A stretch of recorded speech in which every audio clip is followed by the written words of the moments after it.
Historia de la Iglesia Adventista, parte 5. Una vez que estuvo claro que el mensaje de los tres ángeles debía de ser predicado a través de la Iglesia Adventista del séptimo día, y que una vez terminada esta proclamación Cristo vendría por segunda vez, y que nadie podía predicar a Cristo a menos que predicar estos mensajes, pronto se advirtió que dentro del pueblo del Señor se levantarían apostasías. Ya habían comenzado algunos hombres a declarar cosas distintas con respecto a la obra del tercer ángel. Por esa razón es que dentro de la iglesia, la mensajera del Señor hizo advertencias solemnes, como la siguiente: advierto a nuestro pueblo que incluso entre nosotros algunos se apartarán de la fe y seguirán a espíritus seductores y doctrinas de demonios, y por ellos la verdad será difamada. Ocurrirá una obra maravillosa. Los ministros, abogados y médicos que han permitido que estas falsedades rijan su espíritu de discernimiento serán ellos mismos engañadores unidos a los engañados. La ebriedad espiritual se apoderará de ellos. A los mayordomos infieles el Señor dice: sigan sus deseos y anden ciegos como ebrios, pues después de tener muchas oportunidades y rehusando aprovecharlas, se comportarán finalmente como se comporta el ebrio, desechando su esperanza de vida eterna.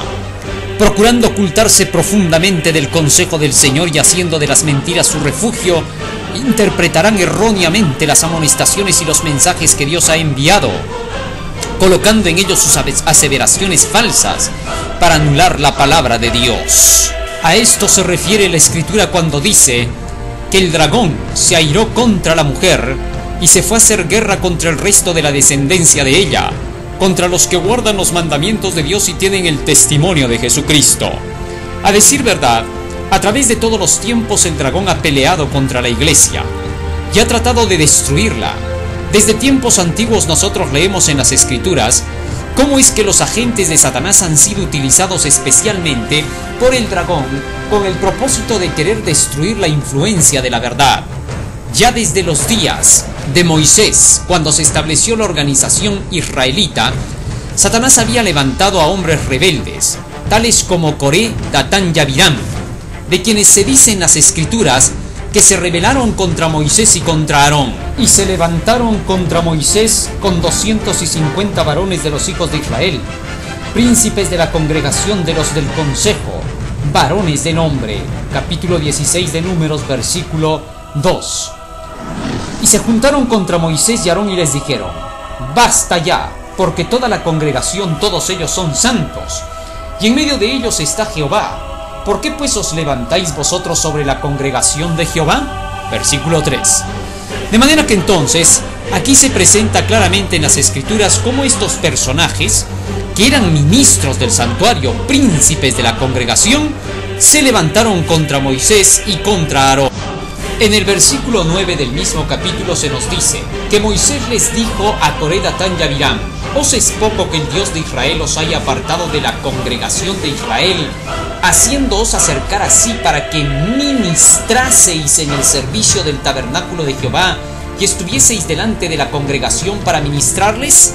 En ese tiempo, los que se habían levantado contra Moisés y Aarón eran los dirigentes del santuario, y a decir verdad, en todos los tiempos se ha visto que siempre han sido los dirigentes de algún departamento los que se han levantado para querer implantar sus propias ideas.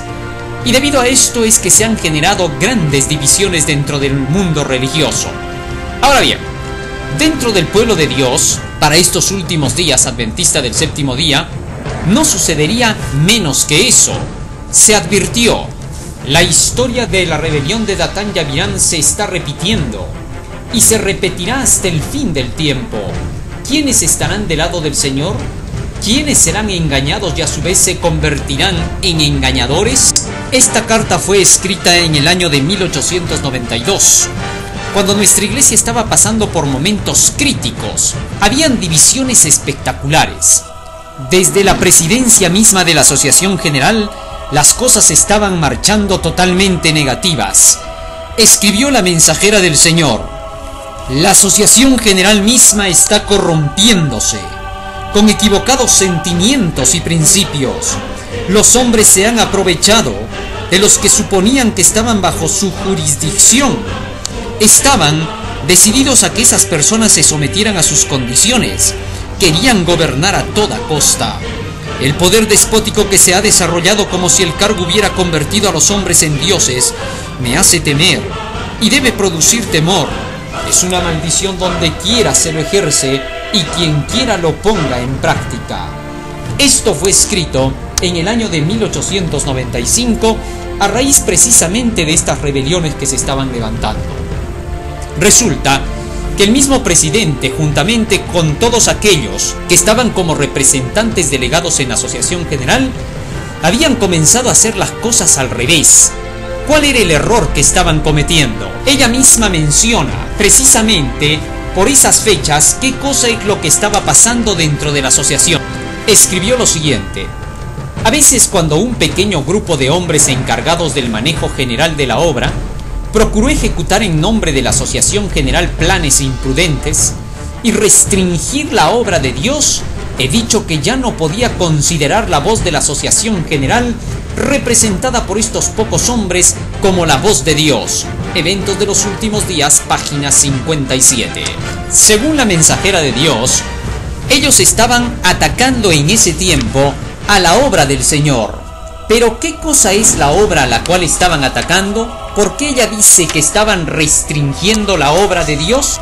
Ella misma escribió qué cosa era esa obra de Dios. Joyas de los Testimonios, tomo 2, página 170. El tercer ángel que vuela por en medio del cielo y proclama los mandamientos de Dios y el testimonio de Jesús representa nuestra obra. Así que entonces ella dice que la obra es el mensaje del tercer ángel. Y obviamente que cuando los dirigentes principales de nuestra Asociación General estaban atacando al mensaje del tercer ángel, ella dijo, se está atacando a la obra de Dios. Esto lo hicieron un grupo de personajes. Por esta razón ella escribió lo siguiente: la voz de Battle Creek, que ha sido considerada como autoridad para aconsejar como debiera hacerse la obra, ya no es la voz de Dios. Eventos de los últimos días, página 51.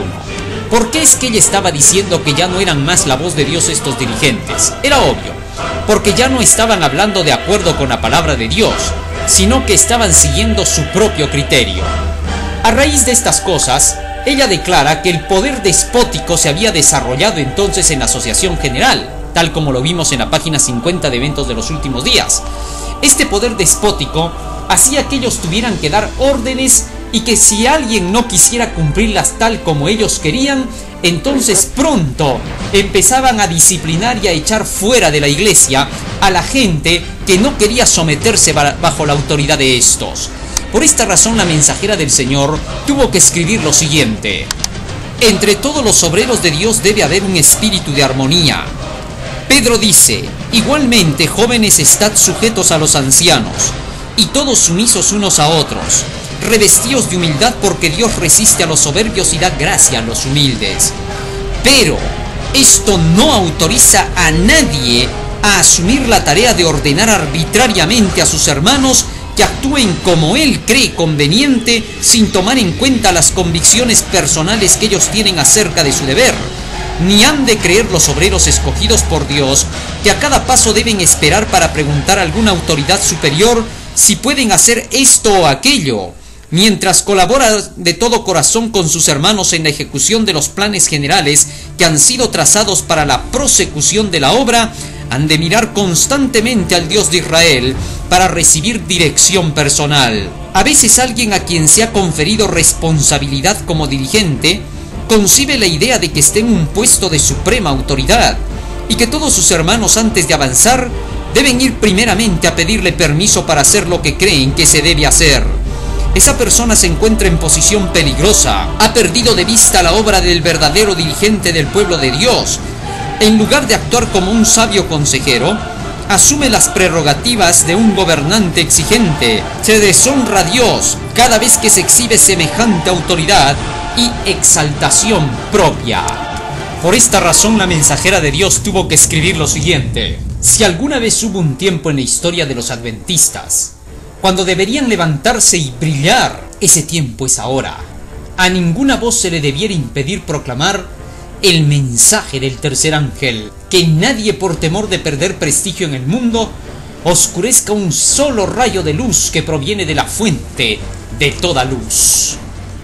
Ya ella había escrito más antes acerca de los problemas que estaban suscitándose dentro de la iglesia y la oposición de los pastores a la predicación del evangelio las siguientes palabras: recibí confirmación acerca de todo lo que se había declarado en Minneapolis en cuanto a que debe realizarse una reforma en las iglesias.